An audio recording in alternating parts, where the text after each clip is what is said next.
안녕하십니까. JTV 저녁 뉴스입니다. 정부가 GM 사태 지원 대책으로 내놓은 새만금 장기 임대 산업단지 조성 비용을 지방에 떠넘긴다는 비판이 일고 있습니다. 정부는 새만금에 200만 제곱미터의 장기 임대 산업단지를 만들고 국내 기업도 임대료를 80% 깎아줘 기업의 투자를 유인하기로 했습니다. 하지만 조성 비용의 40%인 816억 원을 전라북도와 군산시에 내라고 요구하고 있고 전라북도는 감당하기 힘든 규모라고 하소연하고 있습니다. 군산 백석제에 대한 습지 보호 지역 지정이 기약 없이 늦어지고 있습니다. 환경부는 지난 2016년 국립습지센터가 백석제에 대한 정밀 조사를 마친 뒤로 군산시의 습지 보호 지역 지정을 요청하는 건의가 아직 없어 지정 절차가 중단됐다고 밝혔습니다. 환경부와 군산시는 전북대 군산병원 예정부지로 유력한 백석제에서 독, 미나리 등 멸종위기 희귀생물 구종이 서식하는 것으로 확인되자 올해까지 습지 보호지역으로 지정해 보존하기로 했습니다. 민주당 최고위원회에서 공천 배제 결정을 받은 이학수 정읍시장 예비후보가 법원에 효력정지 가처분 신청을 냈습니다. 이학수 정읍시장 예비후보는 중앙당 최고위가 두 차례 경선에서 1위를 차지한 후보를 배제한 건 밀실 정치일 뿐만 아니라 시민과 당원을 무시한 폭거라며 이에 당당히 맞서겠다고 밝혔습니다. 한편 민주당은 전북도당 선관위가 재경선을 치르지 않겠다고 반발함에 따라 오는 21일과 22일 중앙당이 직접 주관해 권리당원과 시민 50대 50 방식으로 재경선을 치르기로 했습니다. 정부 추경에 반영된 전북 예산 규모를 놓고 민주평화당 임정엽 도지사 후보와 전북도가 신경전을 벌이고 있습니다.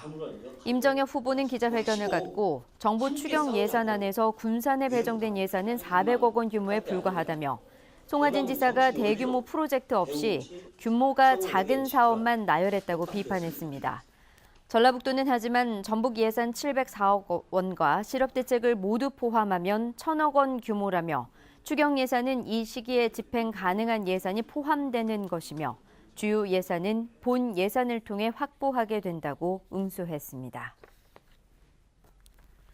정의당 권태홍 도지사 예비후보가 주민과 환경 친화적 교통 모델 공약을 제시했습니다.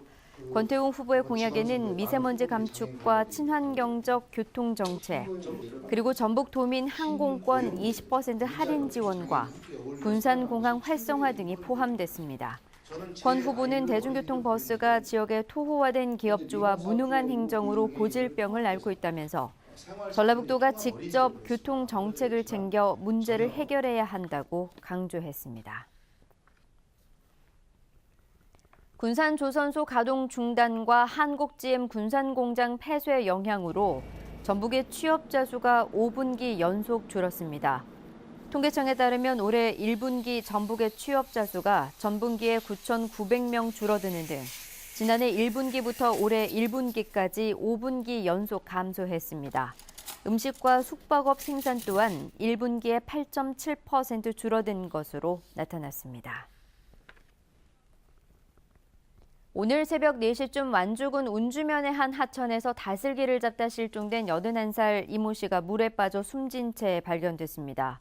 경찰은 이 씨가 어제 저녁 8시쯤 다슬기를 잡겠다며 손전등을 들고 강으로 나갔다는 가족들의 진술을 토대로 정확한 사고 원인을 조사하고 있습니다. 전북지방경찰청은 음주운전 차량만을 골라 고의로 교통사고를 낸 뒤 합의금 명목으로 수천만 원을 뜯어낸 혐의로 33살 김모 씨 등 3명을 구속했습니다. 김 씨 일당은 지난해 4월부터 최근까지 전주시 완산구 효자동 유흥가 일대에서 14차례에 걸쳐 고의 사고를 내고 피해자와 보험사로부터 모두 3천여만 원을 챙긴 혐의를 받고 있습니다. 늦은 오후 들어 곳곳에서 비가 내리고 있습니다. 비는 밤사이 저녁으로 확대되겠고 내일 오전까지 이어지겠습니다. 예상되는 비의 양은 20에서 60mm입니다. 비가 오면서 때이른 더위도 주춤하겠습니다. 내일 한낮 기온은 19도에서 최고 25도에 머물겠고 오늘보다 5, 6도가량 낮겠습니다. 미세먼지 농도는 좋음 수준을 보이겠습니다. 주말과 휴일에는 대체로 맑은 가운데 일교차가 크겠습니다. JTBC 8시 뉴스 예고입니다. 익산 전국체전이 5달 앞으로 다가온 가운데 벌써부터 체전 기간 숙박 요금이 크게 올라 바가지 요금 논란이 일고 있습니다. 장수군이 입주업체가 4개밖에 없는 농공단지에 7억 원을 들여 취업정보센터를 짓기로 해 예산 낭비라는 지적을 낳고 있습니다. 정부가 새만금의 대규모의 장기임대 산업단지를 만들기로 했지만 지역에 막대한 조성 비용을 요구하고 있습니다. 환경부가 희귀 생물들의 보고인 군산 백석제를 보호지역으로 지정하기로 했지만 후속 절차가 기약 없이 늦어지고 있습니다. 자세한 소식은 JTBC 8시 뉴스에서 전해드리겠습니다.